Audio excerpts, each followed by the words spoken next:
किसी सहाबी ने अपने बच्चे की शादी पर अपने घर में लाइटिंग नहीं कराई, लेकिन आपको दुनिया का कोई आलिम ये फतवा नहीं दे सकता कि लाइटिंग कराना हराम है। आप शादी के मौके पे सारी गली सजा लो, आप सारी छतों पे लाइटिंग करा लो, कोई आदमी ये आपको फतवा नहीं दे सकता कि शादी के मौके पर लाइटिंग कराना जायज नहीं। कभी सुना है आपने किसी से? बोलिए। ये जायज है, जायज पैसे हैं तो ठीक। बल्कि मैं इससे आगे बढ़ता हूं, इससे थोड़ा और आगे जाता हूं। हजरत आयशा सिद्दीका रज़ी अल्लाह तआला अन्हा फरमाती हैं, मेरा जो कमरा था ना जिसमें मैं हुजूर के साथ रहती थी और एक लंबा जिंदगी का अरसा गुजारा, उसमें 3 आदमी सो सकते थे, चौथे के लिए जगह ही नहीं थी और कच्चा था। खजूर के तने खड़े करके उस पर खजूर के पत्तों की छत डाली गई थी। मैं जब हाथ उठाती थी तो मेरा हाथ अपनी छत को छू जाता था। ये है सुन्नत नबी पाक की, ये हुजूर का तरीका है। बताइए पक्के घर में, लेंटर वाले घर में रहना जायज के ना जायज? क्यों जी? हुजूर तो कच्चे मकान में रहते थे, आपने कैसे पक्का बना लिया? अल्लाह की महबूब अली दीन को उसकी असल बात में समझें। आप ऐसा ना करें जिसमें इंतशार और उम्मत तकसीम हो, उसका असल मिजाज देखें। मेहंदी के मौके पे अगर कोई आदमी 6 देगे दाल चावल की पकाता है तो मना नहीं, जायज पैसों से पकाए। उन्हें लाइटिंग लगवाई, कोई मना नहीं। सारे मोहल्ले को खाना खिलाया, कोई मना नहीं। बल्कि नबी पाक ने फरमाया बेहतरीन मुसलमान ही वो है जो सलाम पहले ले और रोटी ज्यादा खिलाए, तो बेहतरीन मुसलमान है। नाजायज क्या है? नाजायज है शादी के मौके पर बैंड बाजा बजाना, उसमें रक्स करना, उसमें भंगड़े डालना, औरतों मर्दों का इख्तलात होना, औरतों की मूवी बनाना, ये चीजें नाजायज है। तो जो नाजायज है उस पर पाबंदी लगाई जाएगी, जो जायज है उसके बारे में ये कहा जाएगा कि भाई एहतियात की जाए, सुन्नत की तरफ देखा जाए तो बेहतर यही है। लेकिन अगर कोई किसी आदमी के पास जायज पैसे हों, वो 100 कनाल के घर में रहे, अगरचे सुन्नत ये नहीं, पर ये तो कोई फतवा नहीं ना दे सकता कि हराम है तेरा 100 कनाल के घर में रहना। क्या है फतवा कहीं आपने सुना?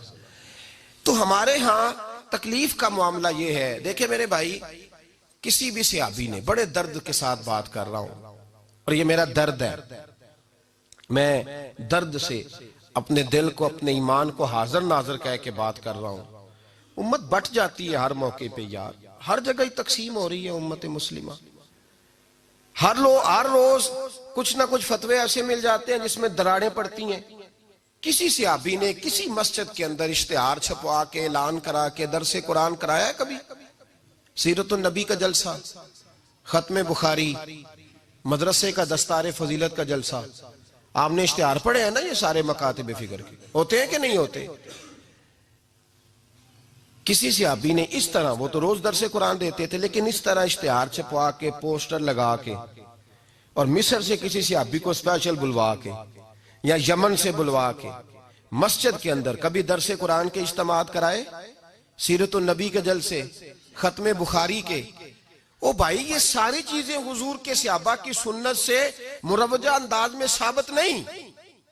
मुझे बता मेरे भाई, मैं दर्द के साथ तुझसे सवाल करता हूं कि सीरतुन नबी के जलसे में तू पेशावर से मौलाना बुलाए, पिंडी से बुलाए, तू गुजरात और कराची से लोगों को बुला करके अगर सीरत का जलसा कराए और तू उसमें एक आदमी को कराची से बुलवाया जा रहा है तो तूने उसको 20,000 की टिकट भी दी और इश्तिहार पे भी जलसे पे खर्च हुआ, फिर लंगर भी पका, खाना भी तूने खिलाया, ना तुझे कोई बेवा याद आई, ना तुझे कोई मिस्कीन याद आया, ना तुझे कोई गरीब याद आया।